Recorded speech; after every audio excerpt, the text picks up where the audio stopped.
नमस्कार मंडळी, आज आपण नवरात्रीच्या पवित्र पर्वाबद्दल एक खास गोष्ट जाणून घेणार आहोत। नवरात्रीतील 9 दिवसांसाठी 9 देवींची पूजा आणि प्रत्येक दिवशी अर्पण करावयाचा विशेष हार।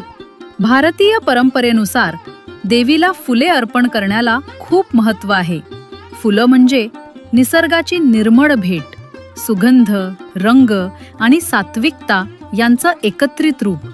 प्रत्येक दिवशी विशिष्ट फुलांचा हार अर्पण केल्याने देवी प्रसन्न होते आणि घरात शांती, समृद्धी व मंगल कार्य घडतं। पहिला दिवस शैलपुत्री देवी। या दिवशी जाई जुई, गंधराज, गोकर्णी किंवा पांढऱ्या फुलांचा हार अर्पण करावा। याचा अर्थ पांढरा रंग शुद्धता आणि सात्विकतेचं प्रतीक आहे। शैलपुत्री म्हणजेच स्थैर्य आणि शांततेचं रूप। या फुलांनी घरात शांती आणि समृद्धी वाढते। दुसरा दिवस ब्रह्मचारिणी देवी। या दिवशी कण्हेर, अपराजिता, नीलफूल किंवा तुळशीची माळ अर्पण करावी। ही फुलं साधना, संयम आणि ज्ञानवृद्धीसाठी शुभ मानली जातात। रंगसंकेत निळसर किंवा हिरवा रंग, साधना आणि प्रगतीचं प्रतीक। तिसरा दिवस चंद्रघंटा देवी। या दिवशी कमळ किंवा पांढऱ्या पिवळ्या गंधराज फुलांचा हार अर्पण करावा। देवी चंद्रघंटेच्या पूजनाने भय, नकारात्मकता आणि संकटांचा नाश होतो। कमळ म्हणजे शांतता आणि ऐश्वर्याचं प्रतीक।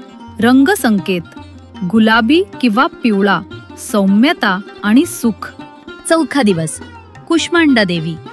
या दिवशी झेंडू, सोनचाफा किंवा केशरी फुलांचा हार अर्पण करावा। देवी कुष्मांडाने ब्रह्मांडाची निर्मिती केली म्हणून तिला तेज आणि ऊर्जा प्रिय आहे। पिवळा नारंगी रंग ऊर्जेचं आणि स्फूर्तीचं प्रतीक आहे। पाचवा दिवस स्कंदमाता देवी। या दिवशी लाल गुलाब किंवा तांबड्या फुलांचा हार अर्पण करावा। यामुळे कुटुंबात सुख समृद्धी, संततीचं आरोग्य आणि घरात मंगल कार्य वृद्धिंगत होतं। लाल रंग म्हणजे प्रेम, शक्ती आणि मातृत्व। सहावा दिवस कात्यायनी देवी। या दिवशी कण्हेर, गोकर्णी, अपराजिता किंवा निळसर फुलांचा हार अर्पण करावा। देवी कात्यायनीला विवाह योग आणि संबंधातील सुसंवादासाठी पूजलं जातं। निळसर किंवा गुलाबी रंग सौंदर्य आणि समतोलाचं प्रतीक आहे। सातवा दिवस कालरात्री देवी। या दिवशी जाई, चाफा, पांढरी शेवंती किंवा केवडा अर्पण करावा। देवी कालरात्री उग्र रूपाची असली तरी तिला पांढऱ्या फुलांचा हार अर्पण केल्याने भय, अडचणी आणि रोगांचा नाश होतो। रंगसंकेत पांढरा, उग्रतेतही शांतीचे प्रतीक। आठवा दिवस महागौरी देवी। या दिवशी कमळ, मोगरा किंवा पांढऱ्या सुगंधी फुलांचा हार अर्पण करावा। देवी महागौरी शुद्धता आणि ऐश्वर्याचं मूर्तिमंत रूप आहे। या फुलांनी घरात शांती, सौभाग्य आणि मंगलमयता येते। रंगसंकेत पांढरा, शुद्धता आणि सौम्यता। नववा दिवस सिद्धिदात्री देवी। या दिवशी लाल गुलाब, कमळ किंवा लाल पिवळ्या मिश्र फुलांचा हार अर्पण करावा। देवी सिद्धिदात्री भक्ताला सिद्धी आणि मोक्ष प्रदान करते। या फुलांनी साधना यशस्वी होते आणि देवीची विशेष कृपा प्राप्त होते। रंगसंकेत लाल आणि पिवळा, ऊर्जा, शक्ती आणि संपन्नता।